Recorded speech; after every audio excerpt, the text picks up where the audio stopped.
ஒரு கட்டம் இருக்குது. கோபத்தில் வாதம் பிரதிவாதத்தில் பிரதமரை ஒரு அடி அடிச்சுதான் ரத்தம் வந்து என்ன இருக்கும்? வேர்ல்டு முழுக்க பெயர் கட்டி பேர் வந்திருக்குமே. ஜோதிமணி, சுதா போன்ற எம்பிக்கள் ஏன் பிரதமருடைய இருக்கைக்கு அருகே போய் நிற்க வேண்டும்? 4 மணி 45 நிமிடத்திற்கு 5 மணிக்கு பிரதமர் வருகிறார் என்று தெரியும். ஒருவேளை மாணிக் தாக்கூரை சஸ்பெண்ட் செய்த மாதிரி ஜோதிமணி அவர்களையும் வழக்கு போடலாமா அல்லது எஃப்ஐஆர் போடலாமா என்றெல்லாம் யோசித்தாலும் கூட நாடாளுமன்றத்தில் உள்ளே நடந்த சம்பவம் இது பிரதமரை தாக்குவதற்காகத்தான் செய்யப்பட்ட சதி. அதைத்தான் பிரதமர் சொல்லுகிறார், என்னுடைய சவக்குழியை தோண்ட ஆரம்பித்தது காங்கிரஸ் என்று. அதை ஏன் காங்கிரஸ் தரப்பில் இருந்து செய்தது தவறு என்று மு.க. ஸ்டாலின் அறிக்கை விடவில்லை இதுவரைக்கும். கமல்ஹாசன் ஒரு உலக நாயகன், உளறல் நாயகன் கூட. அவர் பற்றி நான் கருத்து தெரிவிக்க விரும்பவில்லை. காரணம், எந்த கட்சி அரவிந்த் கெஜ்ரிவாலை வச்சு ஆரம்பிச்சாரோ ஊழலை எதிர்த்து செய்வேன்னுட்டு கடைசியில திமுக கிட்ட போய் சரண்டர் அடைஞ்சார். அவர் என்னங்க பேசுறதுக்கு வாய் இருக்குது? மம்தா பானர்ஜிக்கு ஒரு தோல்வி கண்ட பயம் வந்து விட்டது. தேர்தலில் நீங்க தோத்து போயிட்டீங்க. people have rejected you. Why are you coming again to Supreme Court to get cheap publicity?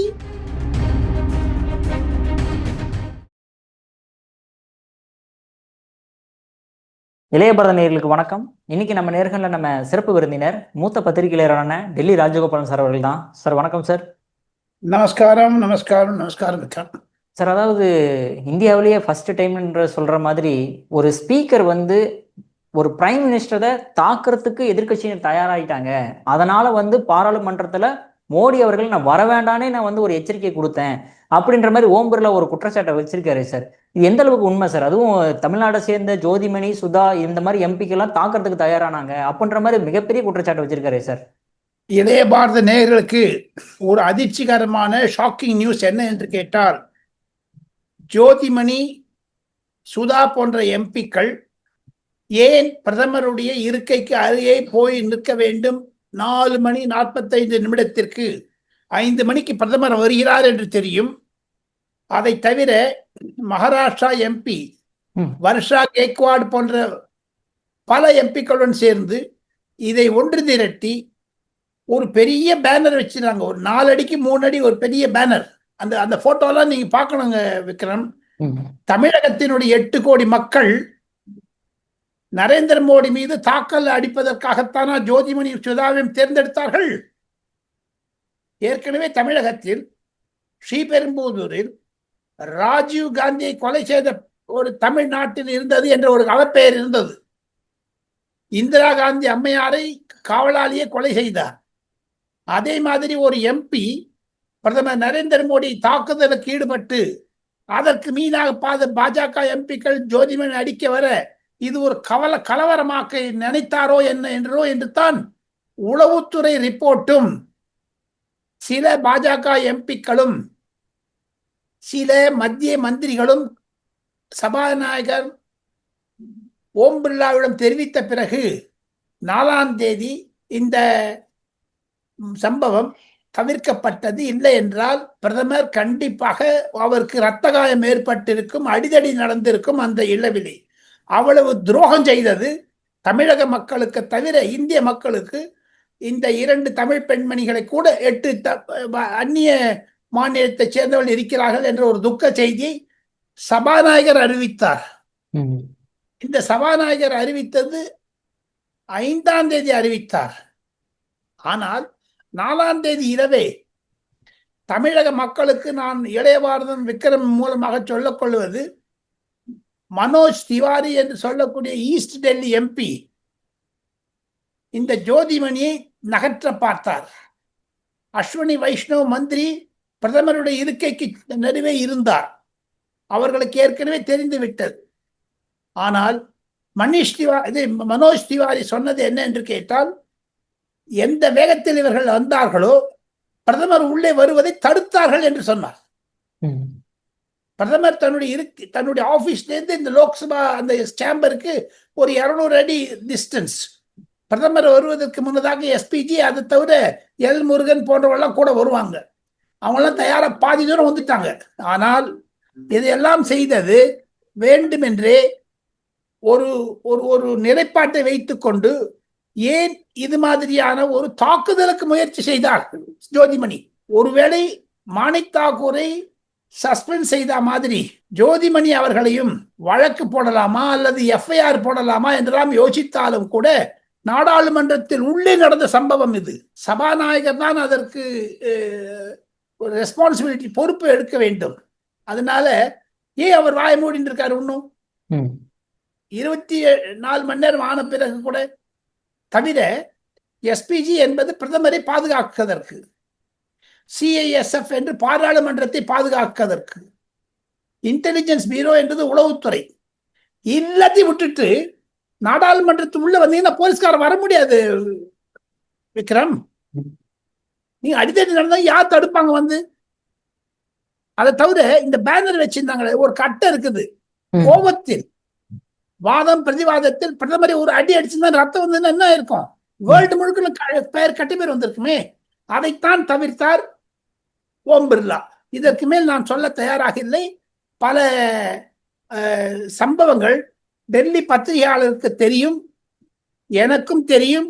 அதை தேர்தல் சமயத்தில் மதுரைக்கு வரக்கூடிய பிரதமர் நரேந்திர மோடி அவர்கள் கண்டிப்பாக இது பற்றி விவரமாக பேசினாலும் பேசுவார் என்று தான் எதிர்பார்க்கிறேன். காரணம், இது பிரதமரை தாக்குவதற்காகத்தான் செய்யப்பட்ட சதி.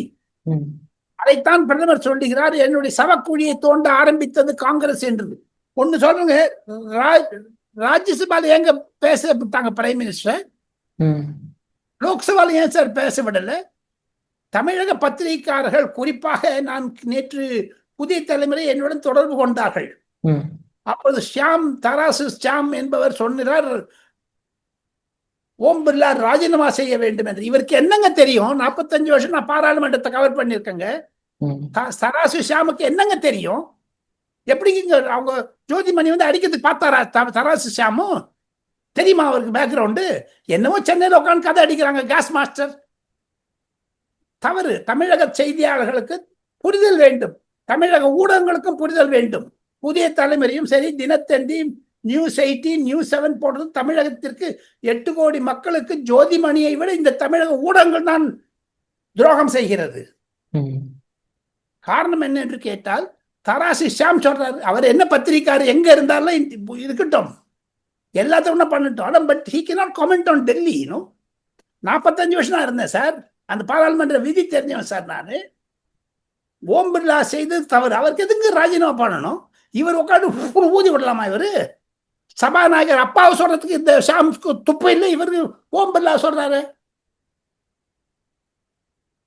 தமிழகத்தில் இது போன்ற சம்பவம் ஏதாவது ஒன்று நடந்திருந்தால் கருப்பு சட்டை போட்டு வரக்கூடாதுங்கிறாரு நம்ம அப்பாவு சபாநாயகர். அதுக்கு என்ன சொல்றாரு தராசு ஷியாம் பதில்?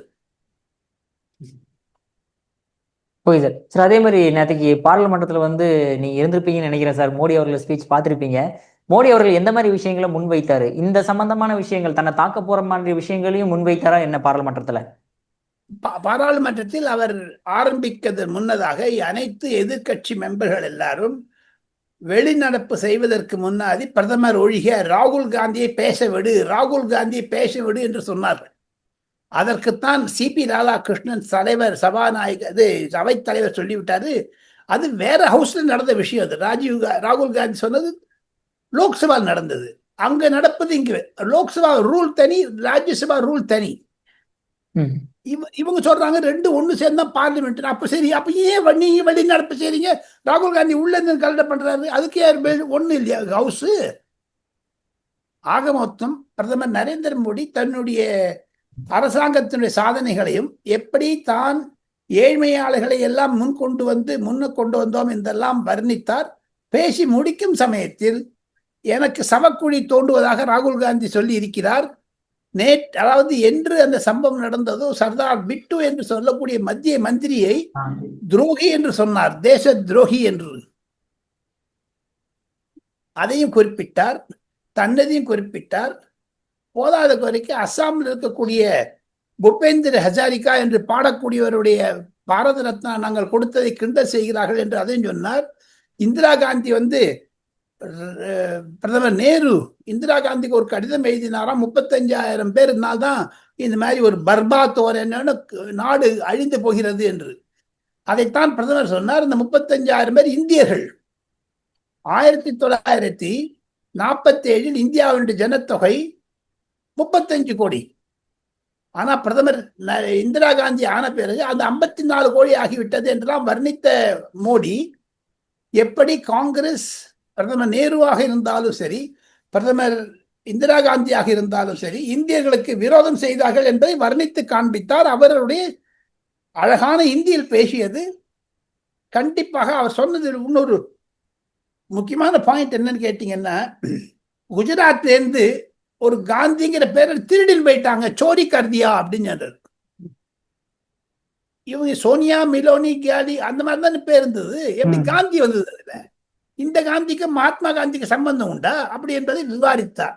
ஆக மொத்தம் என்னுடைய பாயிண்ட், நரேந்திர மோடி அவர்கள் தன்னுடைய அரசாங்கத்துடைய சாதனைகளையும் நம்ம ஜனாதிபதியுடைய உரையில் இருந்த பல குறிப்புகளை எல்லாம் மனதில் வைத்துக் கொண்டு பேசினார். 1 மணி நேரத்தில் 40 நிமிஷம் பேசினார். அவருடைய பேச்சில் சாராம்சங்கள் பல இருந்தன. அவரை தடுக்க வேண்டும் என்று லோக்சபாவில் முயற்சி செய்தார்கள். ஆனால் பிரதமர் லோக்சபாவில் நடந்ததை ஒரு வரி குறிப்பிடவில்லை. ஆனால் சபாநாயகர் பேசி முடித்த பிறகு பரபரப்பு இருந்தது பாராளுமன்றத்தில். யார் என்ன செய்ய, எங்க வாசல்ல சிபிஎஃப் சிஆர்பிஎஃப் எங்கெல்லாம் அவ்வளோ தூரம் செக் பண்ணி அனுப்புறாங்க. அவ்வளோ தூரம் உள்ள எங்களுக்கு டாக் காலர் செயின் கொடுக்கறாங்க. நீங்க தடால் உள்ள போக முடியாது.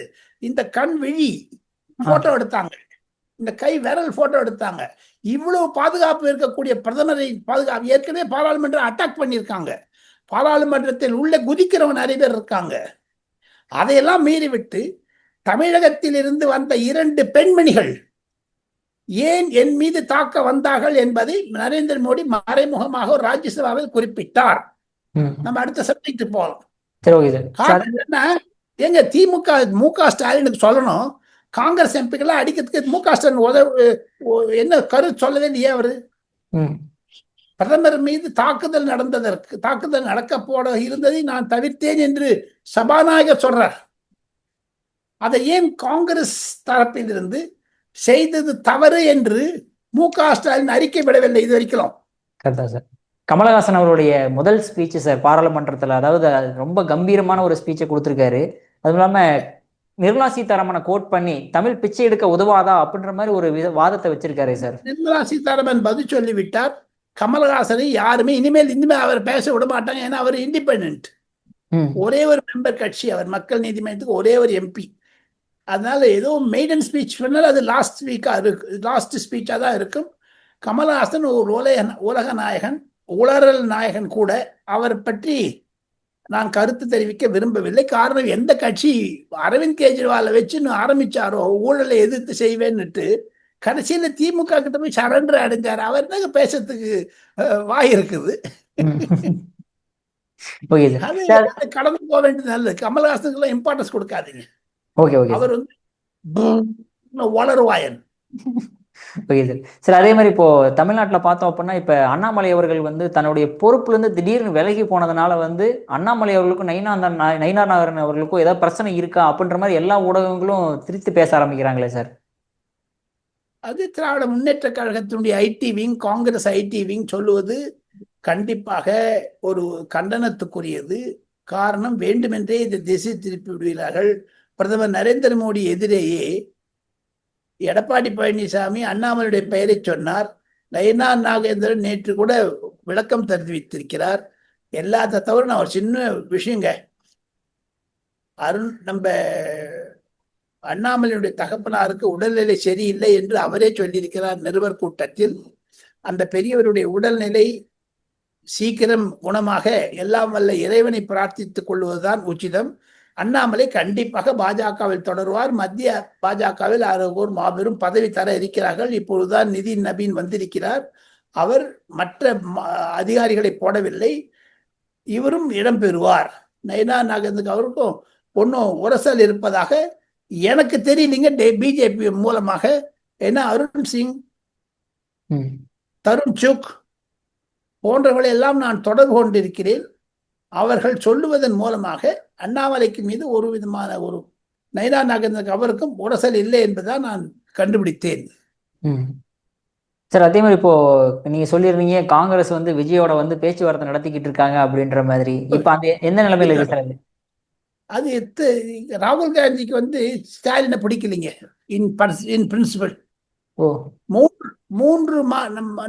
மூன்று விதமாக நான் அதை வர்ணிக்க விரும்புகிறேன் இளைய பாரதம் நேயர்களுக்கு. ஒன்று, சபரீசனை அனுப்பித்தார், பாச்சா பலிக்கல ராகுல் காந்தியிடம் இந்த சீட்டு தருவேன். அவர் ராகுல் காந்தி கிளீனா இருக்காரு. எங்களுக்கு 41 சீட்டு வேணும், நாங்க 35 ஜெயிச்சமான, எங்களுக்குன்னு ஒரு தனியா ஒரு இண்டிபெண்ட் ராஜ்யசபா எம்பி வந்துடும். 1, 2 அதிகாரத்துல பங்கு வேணும்.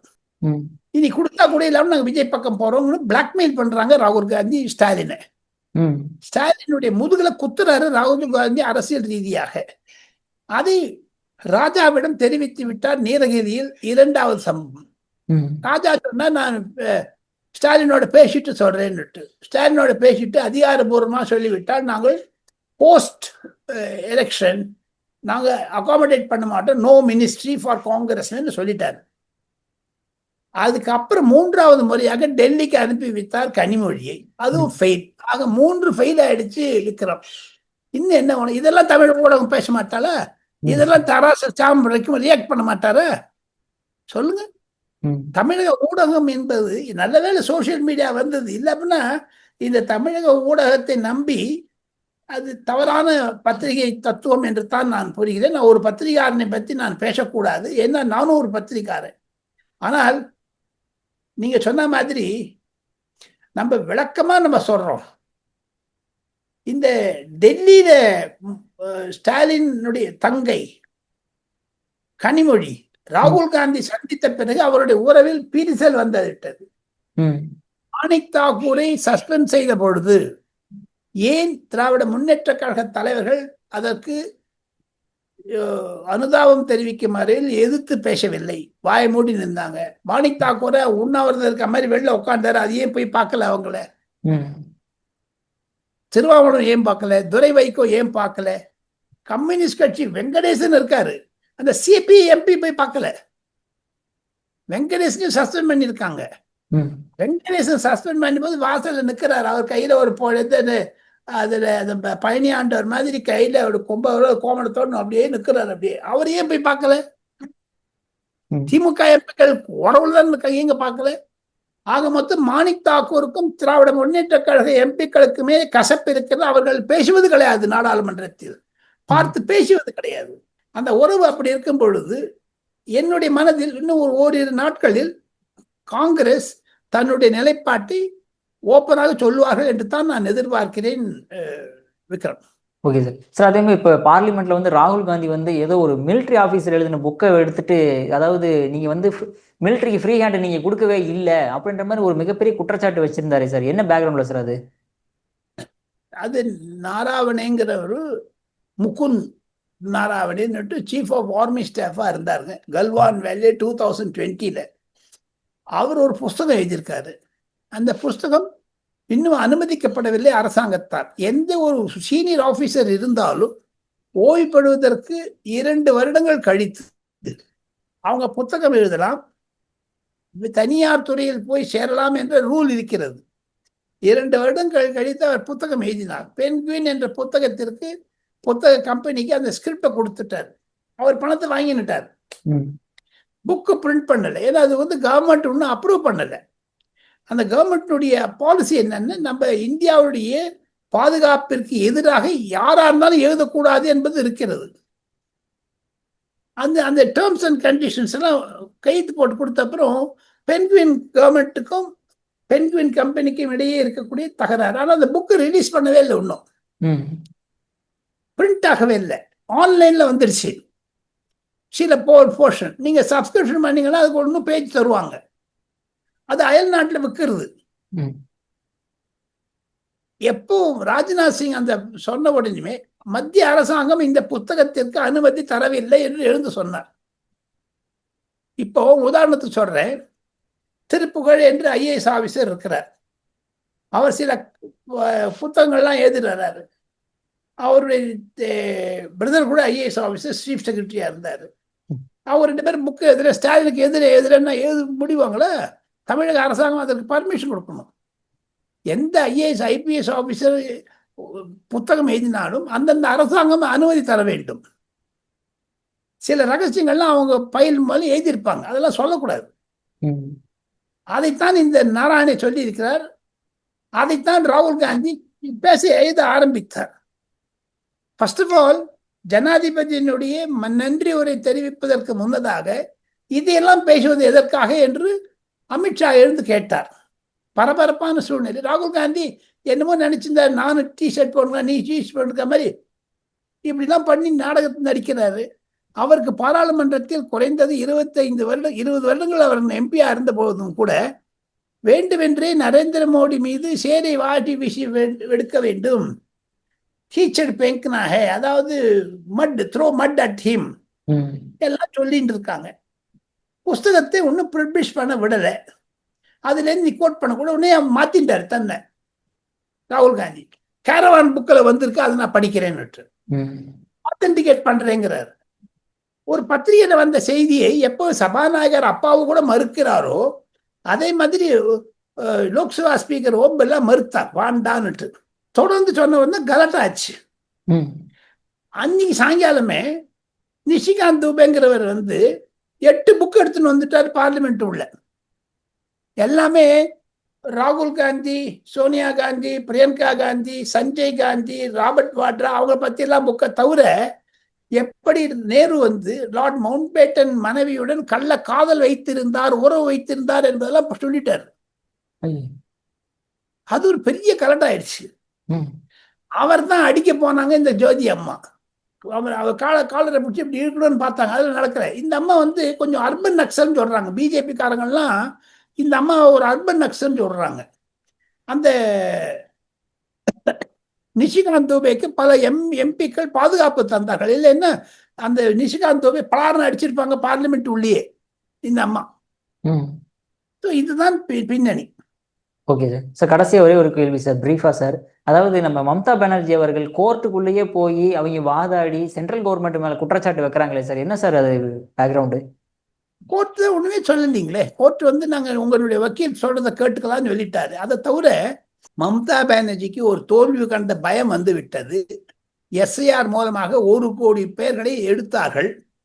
அதை மீண்டும் சேர்க்க வேண்டும் என்று சொன்னால் அவர்கள் எல்லாம் பங்களாதேஷில் இருந்து வந்த முஸ்லிம்கள், மயன்மாரில் இருந்து வந்த முஸ்லிம்களுக்கெல்லாம் வாக்குரிமை கொடுத்தது நம்ம மம்தா பானர்ஜி. அது தவறு.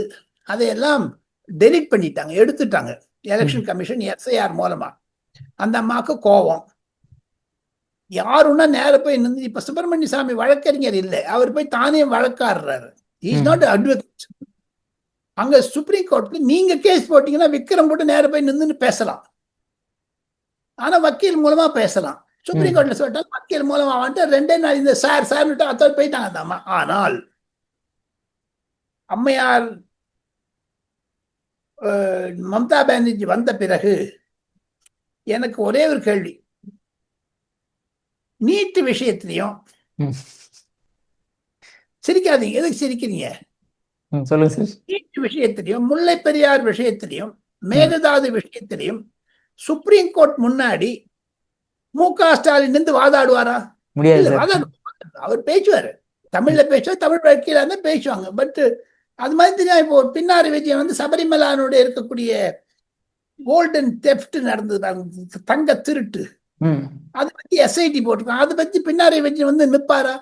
அரசியல் ஆக்கக்கூடாது சுப்ரீம் கோர்ட்டை என்று இன்று காலை 2 நாள் மம்தா பானர்ஜி வந்து போன பிறகு பிரசாந்த் கிஷோர் கேஸ்ல சுப்ரீம் கோர்ட் ரொம்ப கேவலப்படுத்திட்டாங்க. நீங்க வந்து தேர்தலில் நீங்க தோத்து போயிட்டீங்க.